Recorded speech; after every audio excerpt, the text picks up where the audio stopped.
معزز سامعین گرامی قدر، رمضان بڑی تیزی سے گزر گیا۔ آج رمضان کا آخری جمعہ ہے۔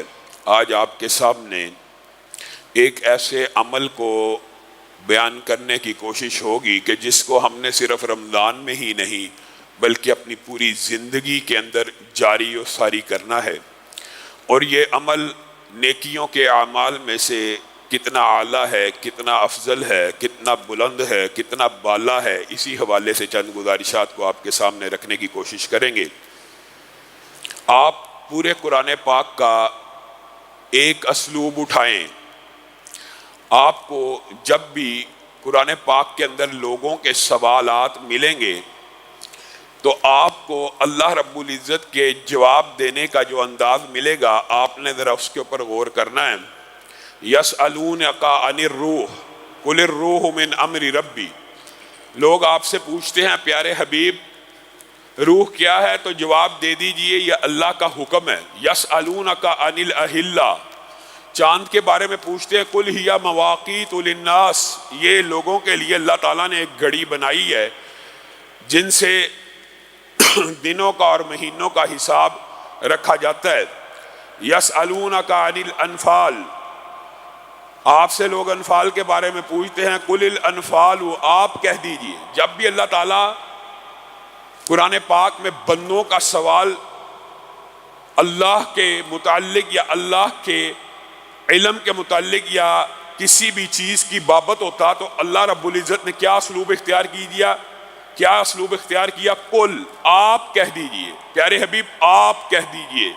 یسألونک عن الخمر والمیسر قل فیہما اسم کبیر، آپ سے وہ شراب اور جوے کا پوچھتے ہیں، آپ کہہ دیجئے اس میں بہت بڑا گناہ ہے۔ یسألونک عن الشہر الحرام قتال فیہ قل، جہاں پہ بھی یسألونک عن الجبال قل، یسألونک عن الساعۃ ایان مرساہا قل، آپ کہہ دیجئے، آپ بتا دیجئے۔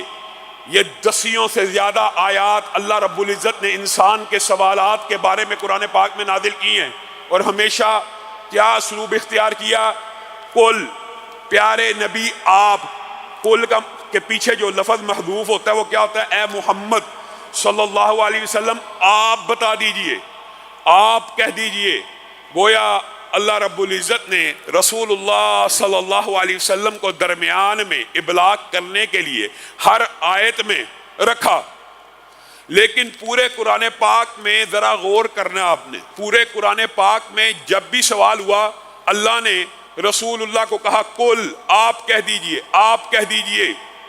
ایک جگہ قرآن پاک میں ایک مرتبہ ایسا سوال ہوا، اللہ رب العزت نے اپنے اسلوب کو بدل دیا۔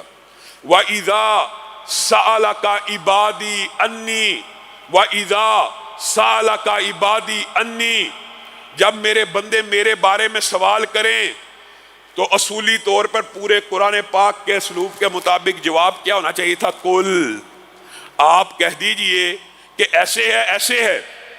وَإِذَا سَأَلَكَ عِبَادِي أَنِّي، جب میرے بندے میرے بارے میں سوال کریں تو پھر اے محمد صلی اللہ علیہ وسلم میں درمیان سے آپ کے ابلاغ کو بھی نکالتا ہوں۔ وَإِذَا سَأَلَكَ عِبَادِي أَنِّي فَإِنِّي قریب، تو میں براہ راست اپنے بندوں کو جواب دینا چاہتا ہوں، میں قریب ہوں۔ مولوی کیا کہتا ہے؟ اللہ دور ہے، اور اللہ کیا کہتا ہے؟ میں قریب ہوں۔ مولوی کیا کہتا ہے؟ اللہ دور ہے، اللہ کہتا ہے میں قریب ہوں۔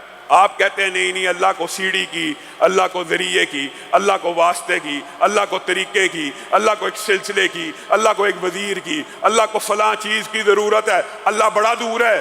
مولوی کہے گا اللہ دور ہے، اللہ کہتا ہے میں قریب ہوں۔ مولوی کہتا ہے اللہ دور ہے۔